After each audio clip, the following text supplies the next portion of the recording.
아들의 재혼을 축복했던 68세 박명자 할머니. 하지만 새 며느리가 온 지 3개월 만에 20kg이 빠지며 뼈만 남게 됐습니다. 어머님, 건강이 최우선이에요. 제가 정성껏 모시겠습니다. 완벽해 보였던 며느리 이수진. 하지만 시아버지가 몰래 설치한 CCTV에는 충격적인 장면이 담겨 있었는데 20년을 기다렸어. 이제 끝날 거야. 과연 이 가족에게 무슨 일이 벌어진 걸까요? 서울 송파구의 한 아파트에서 충격적인 일이 벌어지기 시작했습니다. 평소 건강하던 68세 박명자가 갑작스럽게 쇠약해지기 시작한 겁니다. 명자는 35세 아들 김준호를 홀로 키운 강인한 여성이었습니다. 남편 김태호와 함께 작은 식당을 운영하며 힘들게 살아왔죠. 1년 전 준호의 아내가 암으로 세상을 떠난 후 명자는 아들과 함께 깊은 슬픔에 빠져 있었습니다. 준호는 아내를 잃은 후 완전히 다른 사람이 됐습니다. 활발하고 유쾌했던 성격은 사라지고 집에만 틀어박혀 지냈죠. 명자는 아들의 모습을 보며 가슴이 아팠습니다. 아들아, 너무 상심하지 마. 지연이도 하늘에서 내가 이렇게 지내는 걸 보면 슬퍼할 거야. 하지만 준호는 쉽게 마음을 열지 않았습니다. 1년이라는 시간이 흐르는 동안 명자와 태호는 아들을 위해 무엇이든 해주려고 노력했죠. 그런데 올해 봄 예상치 못한 일이 일어났습니다. 준호가 갑작스럽게 재혼을 결정한 겁니다. 상대방은 32세 이수진이라는 여성이었습니다. 어머니, 아버지, 제가 좋은 사람을 만났어요. 준호는 오랜만에 밝은 표정으로 부모님께 말했습니다. 명자와 태호는 아들의 변화된 모습에 놀랐지만 기뻤습니다. 정말이니? 어떤 분인데? 수지는 차분하고 교양 있는 모습의 여성이었습니다. 전직 간호사로 일했다고 소개했죠.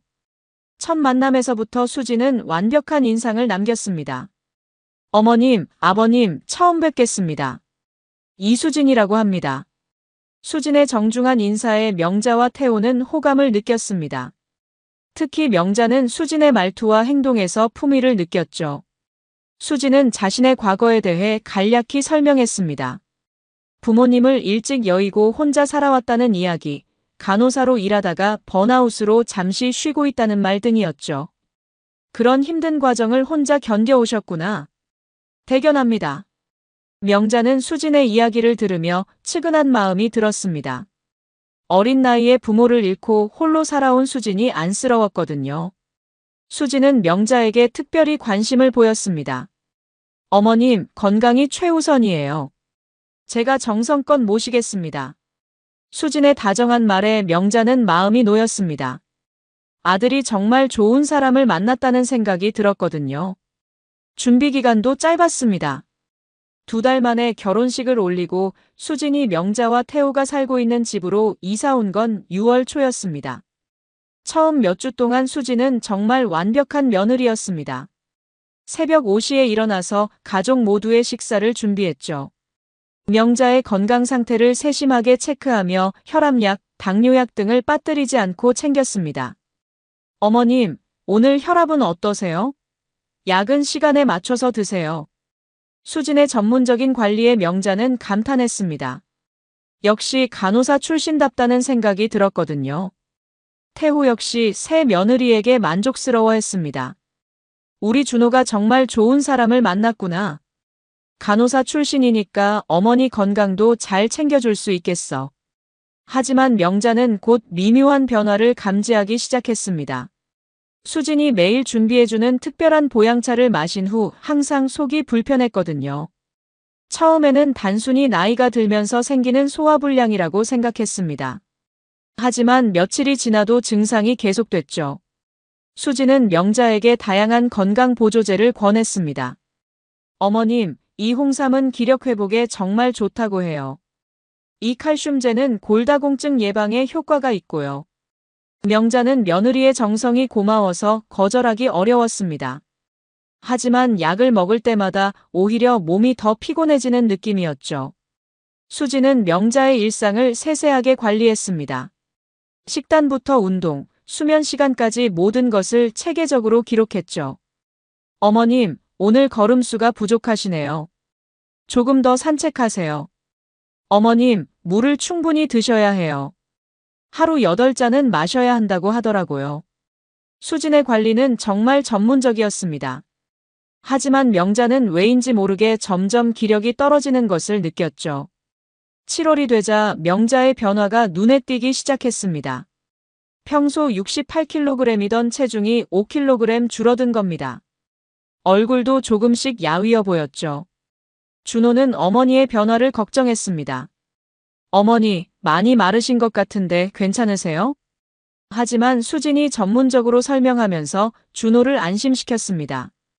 어머님이 나이가 드시면서 자연스러운 현상이에요. 신진대사가 느려지고 식욕도 떨어지죠. 제가 더 영양가 있는 식단으로 관리해 드릴게요. 수진은 명자의 상태에 대해 항상 그럴듯한 의학적 설명을 했습니다. 간호사 출신답게 전문 용어를 사용하며 설득력 있게 말하니 준호도 의심하지 않았죠. 하지만 명자 곁에서 40년을 함께 살아온 태호는 뭔가 이상함을 느끼기 시작했습니다. 며느리가 명자의 방을 너무 자주 드나들었거든요. 그것도 다른 가족들이 없을 때만 말이죠. 태호는 조용히 상황을 관찰하기 시작했습니다. 수진이 명자에게 가져다주는 차나 약을 유심히 지켜봤죠. 겉으로는 정성스러워 보였지만 뭔가 석연치 않은 구석이 있었습니다. 8월 말이 되자 명자의 상태는 더욱 심각해졌습니다. 체중은 15kg이나 줄어들었고 얼굴은 완전히 야위었습니다. 걸음걸이도 불안정해졌죠. 어머니, 병원에 가보는 게 어떨까요? 준호가 걱정스럽게 제안했지만 수진이 만류했습니다. 너무 걱정하지 마세요. 정기적으로 혈압과 혈당은 체크하고 있어요. 나이가 들면서 생기는 자연스러운 변화예요. 수진의 전문적인 판단에 준호는 또다시 안심했습니다. 하지만 태호는 점점 의심을 키워갔습니다. 9월에 들어서자 박명자의 상태는 더욱 심각해졌습니다. 3개월 만에 20kg이 빠진 명자는 이제 겨우 48kg밖에 나가지 않았습니다. 평소 건강했던 모습은 온데간데 없이 사라졌죠. 명자는 이제 혼자서 일어나는 것도 힘들어했습니다. 어지럼증이 심해서 화장실에 갈 때마다 벽을 짚고 천천히 움직여야 했죠. 여보, 어디 아픈 데 없어? 태호는 아내의 급격한 변화에 큰 충격을 받았습니다. 40년을 함께 살아온 아내가 이렇게 빠르게 쇠약해지는 모습을 보는 것이 견딜 수 없었거든요. 괜찮아. 그냥 좀 피곤할 뿐이야. 명자는 애써 웃으며 대답했지만 목소리에서 기력이 느껴지지 않았습니다. 수진은 명자의 상태가 나빠질수록 더욱 세심하게 돌봤습니다. 매일 아침 6시면 특별한 보양차를 끓여서 가져다 줬죠. 어머님, 몸이 약해지셨으니 더욱 영양 관리를 잘해야 해요. 이 차는 인삼과 당귀, 천궁이 들어간 특별한 보양차예요. 수진의 설명은 항상 전문적이고 그럴듯했습니다. 하지만 태호는 이상한 점을 발견했습니다. 수진이 준비해주는 차를 마신 후에 명자의 상태가 더 나빠지는 것 같았거든요. 태호는 조심스럽게 아들 준호에게 말해봤습니다. 준호야, 어머니 상태가 너무 급격히 나빠지는 것 같은데. 한번 큰 병원에서 정밀 검사를 받아보는 게 어떨까? 하지만 준호는 아내 수진의 의견을 더 신뢰했습니다. 아버지, 수진이가 간호사 출신이라 어머니를 정말 전문적으로 돌봐주고 있어요. 매일 혈압, 맥박, 체온까지 체크하고 있거든요. 나이가 드시면서 생기는 자연스러운 현상이라고 하더라고요. 준호는 새 아내에게 완전히 의존하고 있었습니다. 1년간 우울증에 시달렸던 그에게 수진은 구원자 같은 존재였거든요. 아내를 의심한다는 것 자체가 불가능했습니다. 수진은 명자를 돌보는 일에 전념했습니다. 매일 아침 7시, 정오, 저녁 6시에 정확히 약을 챙겨줬죠. 혈압약, 당뇨약, 그리고 수진이 직접 구입한 각종 건강 보조제들까지 말이에요. 어머님, 약 드실 시간이에요. 이 비타민 D는 칼슘 흡수를 도와주고 이 마그네슘은 근육 경련을 예방해줘요. 수진의 설명을 들으면 정말 전문가다운 느낌이 들었습니다. 하지만 태호는 뭔가 다른 목적이 있는 것 같다는 의심을 지울 수 없었습니다. 어느 날 새벽 태호는 화장실에 가려다가 이상한 광경을 목격했습니다. 수진이 명자의 방에서 나오며 작은 병을 재킷 주머니에 넣는 모습을 본 겁니다. 시간은 새벽 2시 30분이었죠. 태호는 조용히 며느리의 뒤를 따라갔습니다. 수진은 부엌으로 가서 싱크대 아래 찬장을 열고 그 병을 깊숙한 곳에 숨겼습니다. 그리고는 주변을 살펴본 후 아무 일 없었다는 듯이 자신의 방으로 돌아갔죠. 태호는 가슴이 두근거렸습니다. 분명히 뭔가 숨기고 있는 일이 있다는 확신이 들었거든요. 다음 날 아침, 태호는 수진이 마트에 장 보러 간 사이 그 찬장을 뒤져봤습니다. 하지만 병은 찾을 수 없었습니다. 수진이 다른 곳으로 옮긴 것 같았죠. 며칠 후, 태호는 또 다른 이상한 모습을 목격했습니다. 수진이 부엌에서 뭔가를 섞고 있는 모습이었죠. 작은 병에서 하얀 가루를 꺼내서 차에 타는 모습이었습니다. 태호는 숨을 죽이고 지켜봤습니다. 수진은 가루를 넣은 후 젓가락으로 잘 저어서 완전히 녹였습니다. 그리고는 평소와 다름없는 표정으로 명자의 방으로 향했죠. 어머님, 보양차 드세요. 수진의 목소리는 여전히 다정했지만 태호는 이제 그 뒤에 숨겨진 것이 무엇인지 알 것 같았습니다. 태호는 며칠 동안 더 관찰했습니다. 그리고 패턴을 발견했죠. 수진은 항상 준호가 출근한 후, 그리고 태호가 산책을 나간 사이에 명자에게 그 특별한 차를 가져다 줬습니다. 어느 날 태호는 실험을 해봤습니다. 수진이 가져다 준 차를 몰래 조금 떠서 화분에 꽂혀 줘봤는데 이틀 후 그 꽃이 시들어버렸습니다. 태호는 이제 확신했습니다. 분명히 그 차에는 식물에게도 해로운 무언가가 들어있었던 겁니다. 명자의 상태는 날이 갈수록 악화됐습니다. 이제는 하루 종일 침대에 누워 있었고 음식도 거의 넘기지 못했습니다. 그런데도 수진은 계속해서 특별한 차와 약을 권했습니다. 어머님, 이 차라도 조금씩 드세요. 영양 보충이 되거든요. 수진의 말은 여전히 그럴듯했지만 태호는 이제 그 진짜 의도를 알고 있었습니다.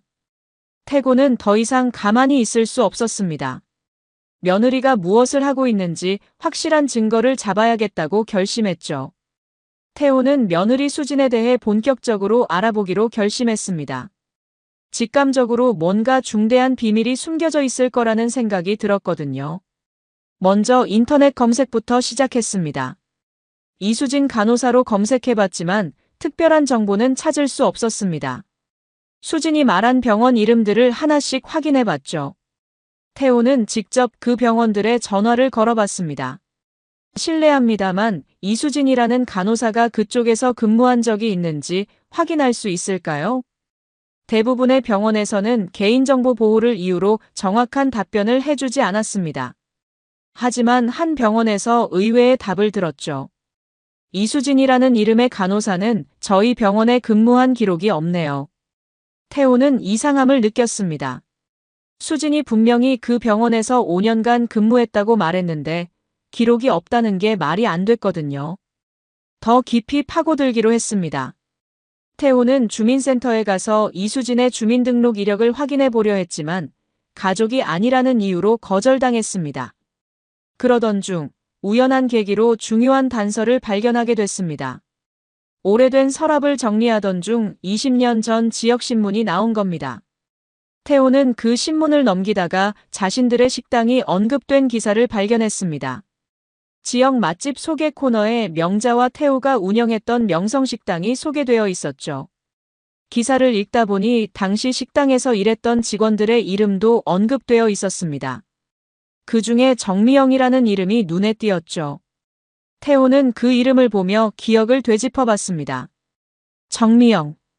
20년 전 식당에서 일했던 그 아이 말이에요. 갑자기 20년 전의 그 사건이 생생하게 떠올랐습니다. 식당 매출금 50만 원이 사라진 사건 말이죠. 당시 명자는 매출금이 없어진 것을 발견하고 크게 화를 냈습니다. 그날 계산대 근처에 있었던 정미영을 의심했죠. 미영아, 솔직히 말해. 돈 가져간 게 내가 아니야? 당시 20살이었던 미영은 억울해하며 눈물을 흘렸습니다. 사장님, 저는 정말 아무것도 안 했어요. 왜 저를 의심하세요? 하지만 명자는 믿지 않았습니다. 다른 증거는 없었지만 미영이 가장 의심스러웠거든요. 결국 미영은 도둑 취급을 받으며 식당에서 쫓겨났습니다. 며칠 후 진짜 범인이 다른 직원이라는 사실이 밝혀졌지만 이미 미영은 연락이 되지 않는 상태였죠. 태호는 그때의 일을 떠올리며 가슴이 답답해졌습니다. 명자가 너무 성급하게 판단했다고 생각했지만 당시에는 별다른 말을 하지 못했거든요. 태호는 더 자세한 정보를 얻기 위해 당시 식당에서 함께 일했던 다른 직원들을 찾아봤습니다. 그중 한 명인 박순이 아주머니와 연락이 됐죠. 순이 누나, 저 태호예요. 20년 전 명성식당에서 함께 일했던. 아, 태호야. 오랜만이네. 무슨 일이야? 누나, 20년 전에 우리 식당에서 일했던 정미영이라는 아이 기억나세요? 물론 기억하지. 정말 착한 아이였는데 억울하게 누명을 썼잖아. 진짜 범인은 따로 있었는데 말이야. 태호는 박순희로부터 당시 상황에 대해 더 자세한 이야기를 들을 수 있었습니다. 그때 미영이가 얼마나 억울해했는지 몰라. 사장님이 너무 화가 나서 아무 말도 못했지만 우리는 다 미영이가 그런 아이가 아니라는 걸 알고 있었거든. 태호는 죄책감을 느꼈습니다. 20년 전 그날 자신이 명자를 말렸어야 했는데 그러지 못했거든요. 누나, 혹시 그 후에 미영이가 어떻게 됐는지 아세요? 글쎄, 그 일 이후로 연락이 안 됐어. 워낙 상처를 많이 받은 것 같더라고. 그런데 왜 갑자기 미영이 얘기를? 태호는 현재 상황을 설명하기는 어려워서 적당히 둘러댔습니다. 하지만 중요한 정보를 하나 더 얻었죠. 아, 맞다. 미영이가 마지막에 하던 말이 있었어. 언젠가는 진실을 밝히겠다고, 억울함을 풀겠다고 그러더라. 태호는 소름이 끼쳤습니다. 혹시 지금의 수진이 그때의 정미영일까 하는 생각이 들었거든요. 집에 돌아온 태호는 더 확실한 증거를 찾기 위해 수진의 개인정보를 조사하기 시작했습니다. 이름 개명 여부, 주민등록 이력 등을 확인해야 했죠. 며칠 후 태호는 결정적인 단서를 발견했습니다. 인터넷에서 개명 관련 정보를 검색하던 중 10년 전 법원 공고에서 정미영이 이수진으로 개명했다는 기록을 찾은 겁니다. 태호는 손이 떨렸습니다. 모든 퍼즐이 맞춰지기 시작했거든요. 수진은 20년 전 억울하게 쫓겨났던 정미영이었고 복수를 위해 준호와 결혼한 거였습니다. 태호는 더 자세한 확인을 위해 20년 전 정미영의 사진을 찾아봤습니다. 다행히 당시 지역신문에 실린 사진이 있었죠. 20년이라는 세월이 흘렀지만 눈매와 얼굴형은 그대로였습니다. 이제 의심의 여지가 없었습니다. 태호는 이제 수진의 정체를 확실히 알았습니다. 하지만 여전히 결정적인 증거가 필요했습니다. 미영이 명자에게 무엇을 하고 있는지 확실히 잡아내야 명자를 구할 수 있었거든요. 태호는 더 이상 망설일 수 없었습니다. 아내 명자가 하루하루 약해져가는 모습을 보며 마음이 급해졌습니다. 확실한 증거를 잡기 위해 CCTV를 설치하기로 결심한 겁니다. 태호는 조심스럽게 계획을 세웠습니다. 아들 준호나 수진에게 들키면 안 됐거든요. 혼자서는 어려울 것 같아 옆집에 사는 이웃 김철수의 도움을 받기로 했습니다. 철수야, 부탁이 하나 있는데. 김철수는 전자제품을 다루는 일을 하는 사람이었습니다. 태호의 상황을 듣고 흔쾌히 도와주겠다고 했죠. 형님, 그런 일이 있었다니. 당연히 도와드려야죠. 김철수는 최신형 소형 무선 카메라를 구해왔습니다. 동전보다도 작은 크기의 배터리도 오래가는 제품이었죠. 이 카메라는 와이파이로 연결되어서 스마트폰으로 실시간 확인이 가능해요. 화질도 선명하고 야간 촬영도 됩니다. 태호는 설치할 위치를 신중하게 정했습니다. 명자의 방에는 책장 뒤편에, 부엌에는 전자레인지 위 화분 뒤에 숨겨놓았죠. 설치 작업은 수진이 시장에 간 틈을 타서 진행했습니다.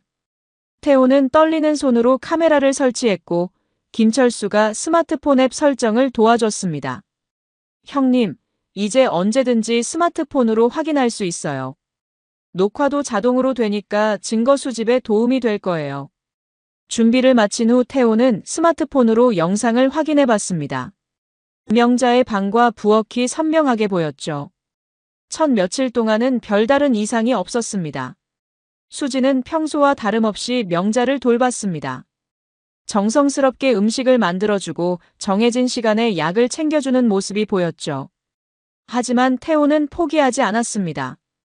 분명히 뭔가가 있을 거라고 확신했거든요.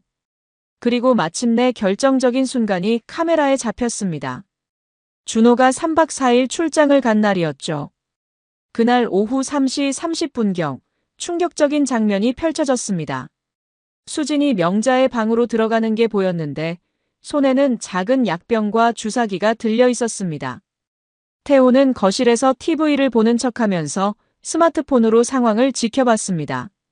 심장이 너무 빨리 뛰어서 소리가 날까봐 걱정될 정도였죠. 명자는 약간의 의식이 있는 상태였지만 거의 잠들어 있었습니다. 수지는 조심스럽게 명자 침대 옆 탁자에 있던 물컵을 들었습니다.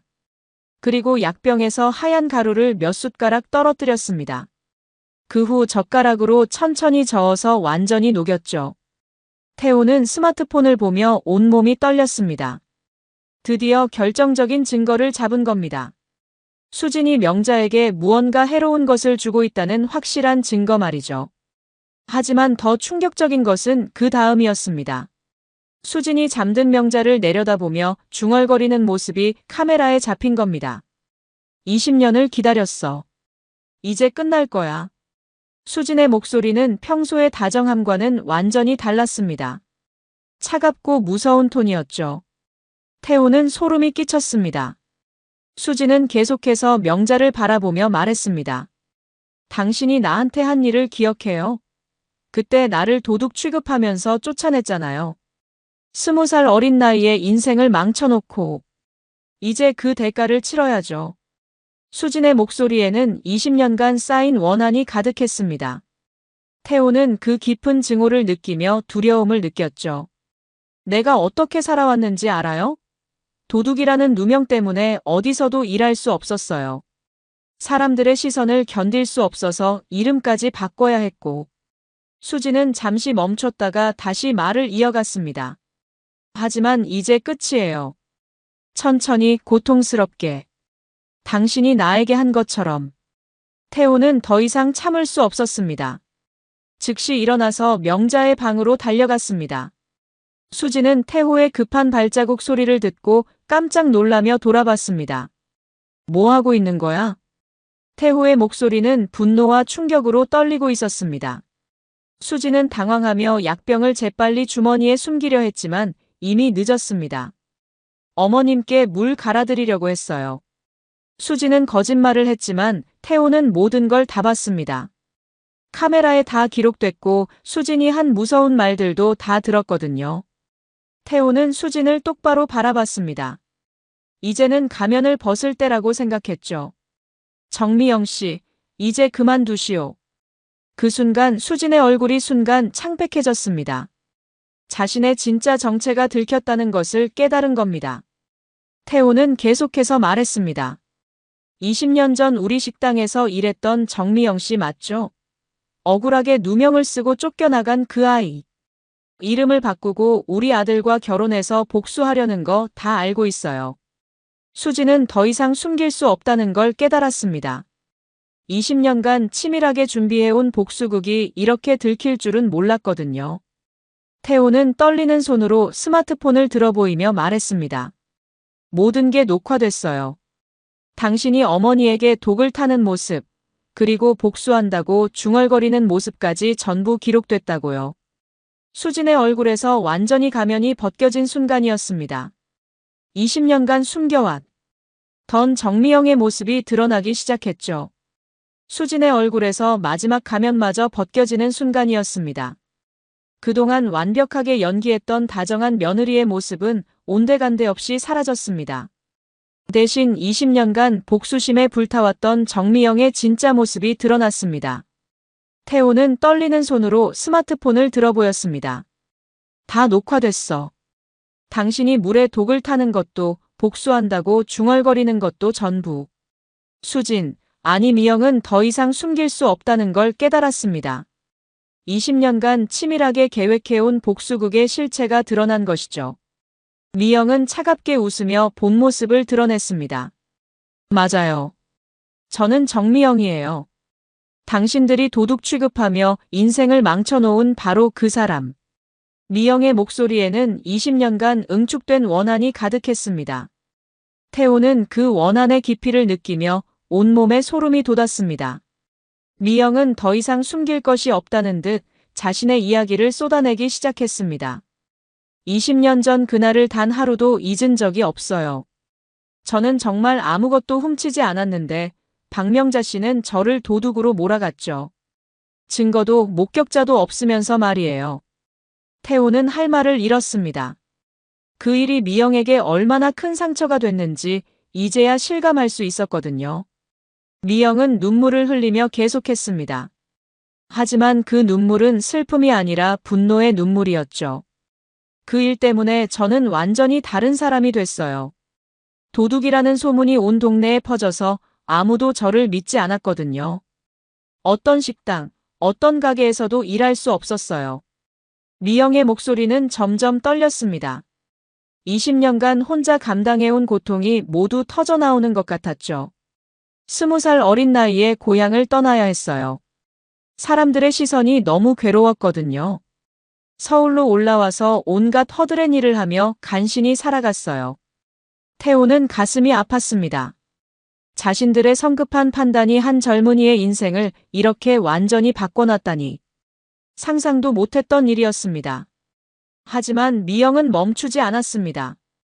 밤에는 간호학원에 다니고 낮에는 식당에서 설거지를 했어요. 때로는 하루에 3군데에서 일했죠. 모든 게 복수를 위해서였어요. 태호는 소름이 끼쳤습니다.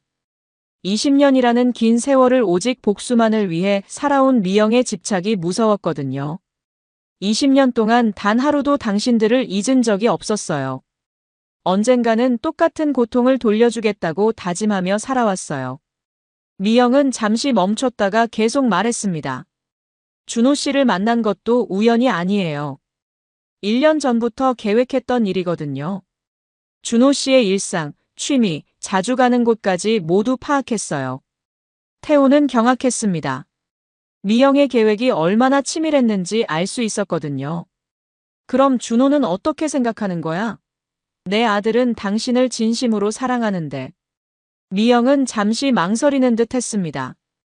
준호와 함께 지내면서 예상치 못한 감정이 생긴 것도 사실이었거든요. 처음에는 그냥 수단이었어요. 박명자에게 접근하기 위한 방법이었을 뿐이에요.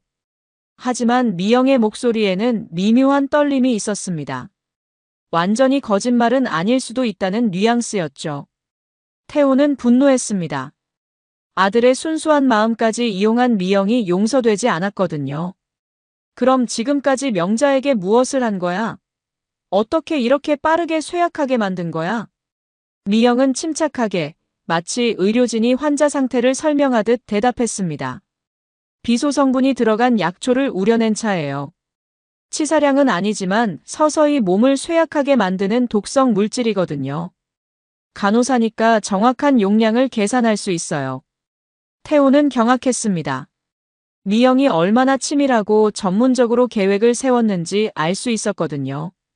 매일 조금씩 3개월에 걸쳐서 투여했어요. 갑자기 죽으면 의심받을 수 있으니까 천천히 자연사처럼 보이게 하려고 했죠. 미영의 말을 듣고 태호는 온몸이 떨렸습니다. 이것은 단순한 복수가 아니라 치밀하게 계획된 살인이었던 겁니다. 이때 침실에서 약한 신음소리가 들렸습니다. 명자가 깨어나는 소리였습니다. 태호는 급히 아내에게로 달려갔습니다. 명자는 힘겹게 눈을 뜨고 상황을 파악하려 했습니다. 남편과 며느리가 심각한 표정으로 대치하고 있는 모습이 보였거든요. 무슨 일이야? 명자의 약한 목소리에 태호는 마음이 찢어졌습니다. 모든 진실을 말해야 할 때가 온 겁니다. 여보, 수진이의 정체를 알아냈어. 이 사람은 20년 전 우리 식당에서 일했던 정미영이야. 명자는 충격을 받았습니다. 희미하게 기억나던 얼굴의 정체가 마침내 드러난 겁니다. 정미영. 그때 그 아이가. 명자는 20년 전 일을 떠올렸습니다. 자신이 얼마나 성급하게 판단했는지, 그리고 그 판단이 얼마나 큰 상처를 줬는지 뒤늦게 깨달았습니다. 미영은 명자를 바라보며 말했습니다. 20년간 꿈에서도 그리던 순간이었죠. 이제 기억나시죠? 당신이 저한테 한 일을. 20년 전 그날의 모든 것을. 명자는 눈물을 흘렸습니다. 20년 전 자신의 성급한 판단이 이런 끔찍한 결과를 낳았다는 사실이 너무 괴로웠거든요. 미영은 계속해서 자신의 분노와 원한을 토해냈습니다. 그날 이후 저는 지옥 같은 삶을 살았어요. 도둑이라는 낙인 때문에 정상적인 생활이 불가능했어요. 친구들도 가족도 모두 저를 외면했어요. 미영의 목소리는 점점 격해졌습니다. 저는 21살에 이름을 바꿔야 했어요. 정미영이라는 이름으로는 더 이상 살아갈 수 없었거든요. 새로운 신분, 새로운 인생. 모든 것을 버리고 다시 시작해야 했어요. 태호는 미영의 고통스러운 과거를 들으며 죄책감에 시달렸습니다. 하지만 여전히 현재의 행동만큼은 용서할 수 없었습니다. 이때 현관문이 열리는 소리가 들렸습니다. 출장에서 예정보다 하루 일찍 돌아온 준호였습니다. 집안의 무거운 분위기를 느낀 준호는 즉시 긴장했습니다. 무슨 일이에요? 왜 이렇게 분위기가? 준호는 아버지와 아내, 그리고 침대에 누워있는 어머니의 심각한 표정을 보며 불안해했습니다. 뭔가 중대한 일이 벌어진 것 같았거든요.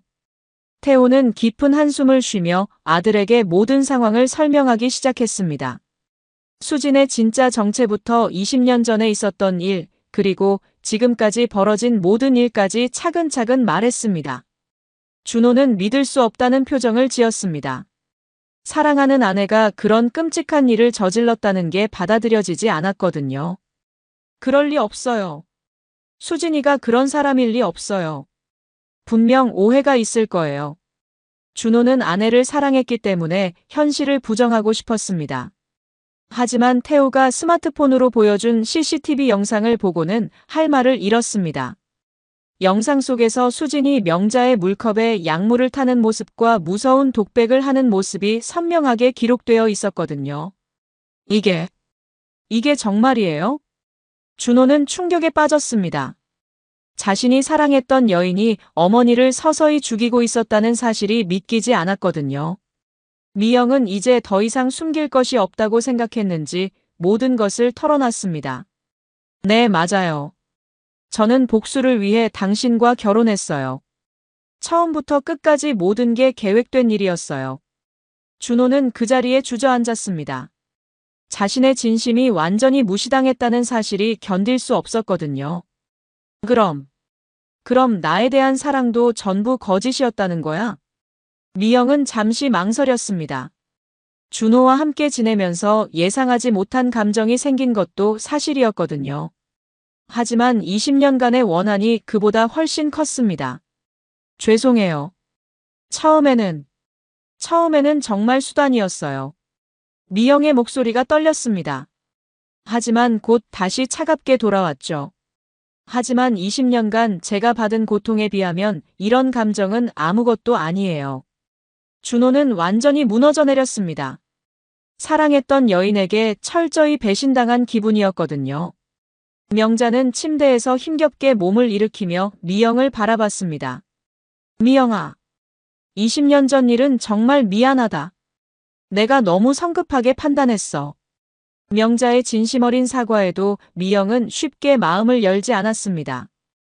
이제 와서 사과한다고 해서 지난 20년이 없어지나요? 제가 받은 상처가 치유되나요? 미영의 목소리에는 여전히 깊은 원한이 서려 있었습니다. 20년이라는 세월이 만든 상처가 쉽게 아물 수 없었던 겁니다. 태호는 미영의 마음을 이해하면서도 선을 그었습니다. 미영 씨, 과거의 일이 억울한 건 알겠어요. 우리가 정말 잘못했어요. 하지만 그렇다고 해서 지금 사람을 해치는 게 정당화되는 건 아니에요. 미영은 태호의 말에 잠시 멈췄습니다. 20년간 복수만 생각하며 살아오면서 자신이 얼마나 잘못된 길을 걷고 있는지 생각해 본 적이 없었거든요. 준호는 무릎을 꿇고 아내 앞에 앉았습니다. 미영 씨, 저는 당신을 정말 사랑했어요. 지금도 마찬가지예요. 하지만 이런 식으로는 안 돼요. 준호의 간절한 마음에 미영의 눈에서 처음으로 진짜 눈물이 흘러내렸습니다. 자신도 모르게 준호에게 진심이 있었다는 것을 부정할 수 없었거든요. 하지만 미영은 고개를 저었습니다. 너무 늦었어요. 저는 이미 돌이킬 수 없는 선을 넘었어요. 집안은 무거운 침묵에 잠겼습니다. 20년 전에 한 번의 실수가 만든 비극이 한 가족을 완전히 파괴하고 있었습니다. 무거운 침묵이 계속되던 중 명자가 다시 입을 열었습니다. 죽음을 앞둔 상황에서도 20년 전 일에 대한 자신의 잘못을 완전히 인정하고 싶었거든요. 미영아, 내가 너에게 정말 돌이킬 수 없는 상처를 줬구나. 명자의 목소리는 가늘게 떨리고 있었습니다. 3개월간의 독 때문에 목소리조차 제대로 나오지 않았지만 그 안에는 진심 어린 후회가 담겨 있었습니다. 20년 전 그날, 나는 너무 화가 나고 당황해서 제대로 생각하지 못했어. 다른 가능성은 생각해보지도 않고 내가 범인이라고 단정해버렸지. 명자는 눈물을 흘리며 계속했습니다. 20살밖에 안 된 어린 나이에 그것도 억울하게 그런 일을 당했구나. 정말 미안하다. 미영은 명자의 진심 어린 사과를 들으며 마음이 복잡해졌습니다. 20년간 원망하고 증오했던 사람이 이렇게 진심으로 뉘우치는 모습을 보니 마음 한구석이 흔들리기 시작했습니다. 하지만 여전히 분노는 쉽게 가라앉지 않았습니다. 20년 전 그 일로 제 인생은 완전히 바뀌었어요. 친구들은 저를 외면했고 가족들도 저를 믿지 않았어요. 미영의 목소리에는 20년간 혼자 견뎌온 고독과 상처가 가득했습니다. 대학도 그만둬야 했어요. 아르바이트도 구하기 어려웠고 어디를 가도 도둑이라는 시선을 받아야 했어요. 태호는 미영의 말을 들으며 가슴이 메어졌습니다. 자신들의 한 번의 실수가 한 젊은이의 인생을 이렇게 완전히 망가뜨렸다니. 미영아, 우리가 당시에 너에게 한 일은 정말 용서받을 수 없는 잘못이었어. 태호도 진심으로 사과했습니다. 하지만 지금 명자를 해치는 것도 잘못된 거야. 복수는 또 다른 상처만 만들어낼 뿐이에요. 준호는 아내를 바라보며 간절히 말했습니다. 미영 씨, 과거의 일이 억울한 건 정말 이해해요. 하지만 저는 당신을 진심으로 사랑해요. 함께 이 문제를 해결해 보면 안 될까요? 미영은 준호의 말에 잠시 생각에 잠겼습니다. 준호와 함께 지내면서 느꼈던 따뜻한 감정들이 떠올랐거든요. 복수만 생각했었지만 준호의 순수한 마음에 자신도 모르게 움직였던 것도 사실이었습니다. 명자는 힘겹게 몸을 일으키며 미영에게 다가가려 했습니다. 미영아, 내가 당시에 너에게 한 일은 정말 잘못됐어. 하지만 이제는 그만 멈추면 안 될까? 명자는 떨리는 손으로 미영의 손을 잡으려 했습니다. 하지만 미영은 처음에는 손을 뿌리쳤습니다. 이제 와서 손을 잡는다고 해서 뭐가 달라져요? 그때 태호가 나섰습니다. 미영 씨, 우리가 20년 전에 잘못한 건 분명합니다. 하지만 당신도 지금 잘못하고 있는 거예요. 태호의 말에 미영은 돌아봤습니다. 복수는 아무것도 해결해주지 않아요. 당신이 20년간 얼마나 힘들었는지 이해합니다. 하지만 이렇게 계속하면 모든 사람이 불행해질 뿐이에요.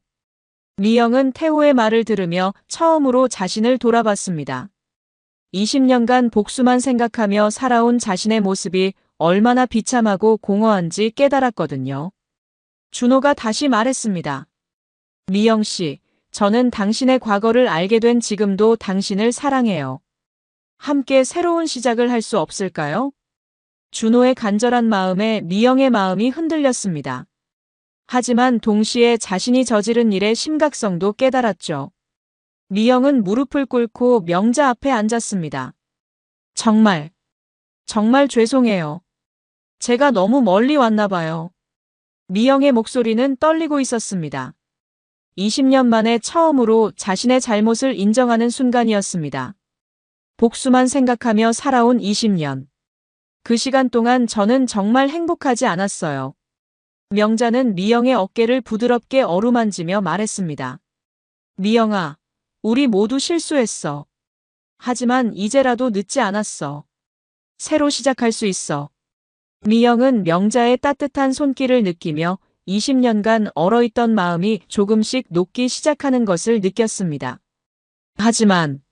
하지만 제가 한 일은 어떻게 해요? 어머님께 독을 먹였는데. 태호가 말했습니다. 지금이라도 병원에 가서 해독 치료를 받으면 돼요. 그리고 우리가 함께 도와드릴게요. 준호도 고개를 끄덕였습니다. 미영 씨, 우리가 모두 함께 이 문제를 해결해봐요. 법적인 문제가 있더라도 우리가 도와드릴게요.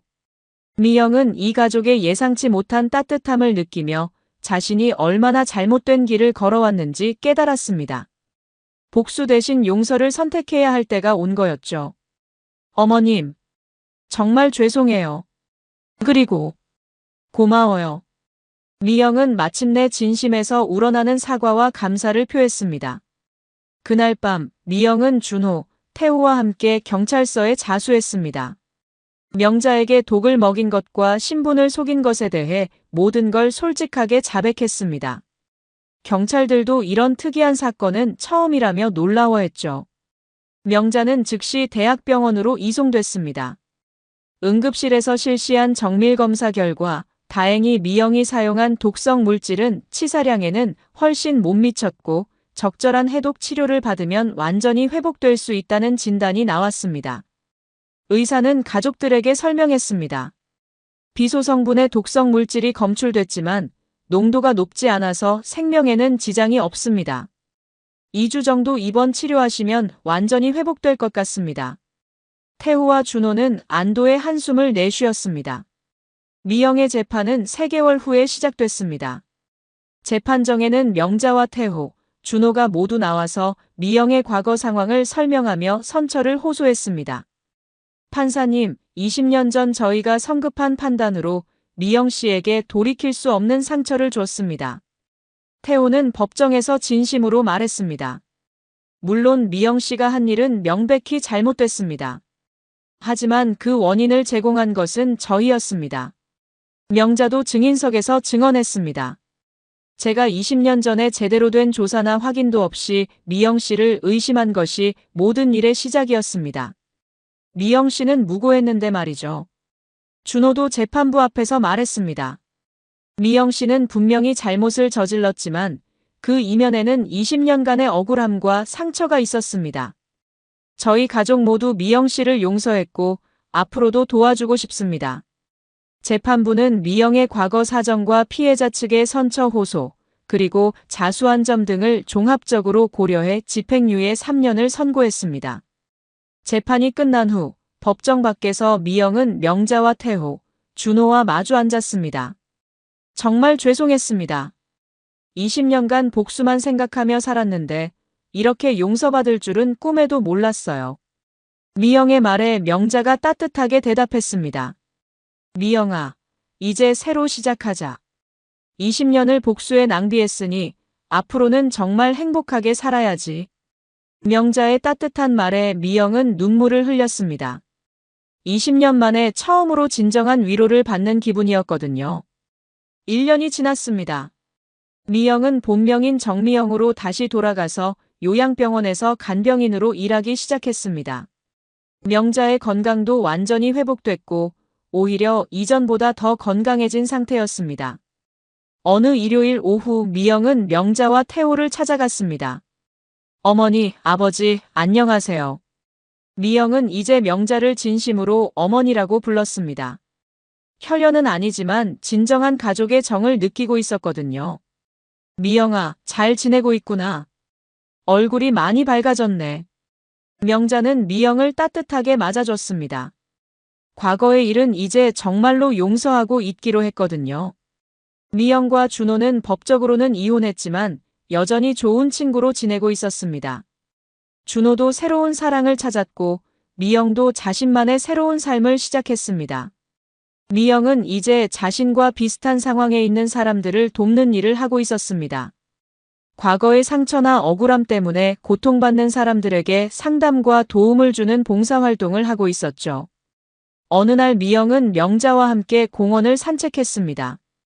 어머니, 제가 요양병원에서 일하면서 깨달은 게 있어요. 사람은 언제든 새로 시작할 수 있다는 거예요. 명자는 고개를 끄덕였습니다. 그래, 미영아. 나이가 몇 살이든 과거에 어떤 일이 있었든 새로운 시작은 언제나 가능해. 미영은 자신의 경험을 나누며 말했습니다. 제가 돌보는 할머니들 중에도 가족 간의 갈등이나 과거의 상처 때문에 힘들어 하시는 분들이 많아요. 하지만 조금씩 마음을 열고 용서하는 법을 배우시더라고요. 명자는 미영의 성장한 모습을 보며 뿌듯함을 느꼈습니다. 내가 그런 좋은 일을 하고 있구나. 정말 자랑스러워. 그날 저녁 미영은 자신의 작은 원룸에서 일기를 썼습니다. 오늘도 어머니와 함께 좋은 시간을 보냈다. 20년 전만 해도 상상할 수 없었던 일이다. 복수심에 사로잡혀 살았던 지난 세월이 너무 아깝지만 이제라도 깨달을 수 있어서 다행이다. 진정한 행복은 누군가를 미워하는 데서 오는 게 아니라 용서하고 사랑할 때 찾을 수 있다는 것을 배웠다. 앞으로는 더 많은 사람들에게 이런 깨달음을 나눠주고 싶다. 몇 달 후 미영은 명자, 태우와 함께 작은 봉사단체를 만들었습니다. 새로운 시작이라는 이름의 단체였죠. 과거의 상처나 가족 간의 갈등 때문에 고통받는 사람들을 도와주는 단체였습니다. 봉사활동을 하던 어느 날 한 중년 여성이 찾아왔습니다. 10년 전 시어머니와의 갈등으로 가족과 연락을 끊고 살고 있다는 분이었죠. 저희 같은 경우를 보면 어떤 조언을 해주실 수 있을까요? 미영은 그분의 손을 잡으며 말했습니다. 저도 한때는 원망과 분노에 사로잡혀 살았어요. 하지만 깨달았어요. 용서는 상대방을 위한 게 아니라 자기 자신을 자유롭게 만드는 거라는 걸요. 명자도 옆에서 거들었습니다. 사람은 누구나 실수를 해요. 중요한 건 그 실수를 인정하고 서로 용서하는 마음이에요. 그 여성은 눈물을 흘리며 고개를 끄덕였습니다. 그리고 며칠 후 10년 만에 가족들과 연락을 다시 시작했다는 소식을 전해왔죠. 이 이야기는 복수가 아닌 용서를 선택했을 때 얻을 수 있는 진정한 평화를 보여줍니다. 과거의 상처는 더 큰 상처를 만들어낼 뿐이지만 용서는 모든 사람을 자유롭게 해줍니다. 오늘날에도 우리 주변에는 과거의 상처나 억울함 때문에 고통받는 사람들이 많습니다. 하지만 용기를 내어 먼저 손을 내밀고 진심으로 사과하고 용서한다면 새로운 시작이 가능합니다. 나이가 들어서도 늦지 않습니다. 진정한 가족의 의미는 혈연 관계가 아니라 서로를 이해하고 사랑하는 마음에서 시작됩니다. 성급한 판단과 편견은 때로 돌이킬 수 없는 상처를 만들 수 있지만 진심 어린 사과와 용서는 모든 것을 치유할 수 있습니다. 미영과 명자의 이야기처럼 우리 모두에게도 새로운 시작의 기회가 있습니다. 과거에 얽매이지 말고 용서와 사랑으로 더 나은 미래를 만들어가면 됩니다. 때로는 용서하기 어려운 상황도 있을 것입니다. 하지만 기억하세요. 용서는 약한 사람이 하는 것이 아니라 가장 강한 사람만이 할 수 있는 용기 있는 선택입니다. 여러분의 인생에도 새로운 시작이 기다리고 있습니다. 과거의 상처를 안고 살지 말고 용서와 화해를 통해 진정한 자유와 평화를 찾으시길 바랍니다. 한 사람의 이야기가 누군가의 위로가 되길 바라며 오늘의 이야기를 마칩니다. 구독과 좋아요는 저희에게 큰 힘이 됩니다. 건강하고 행복한 하루 되세요.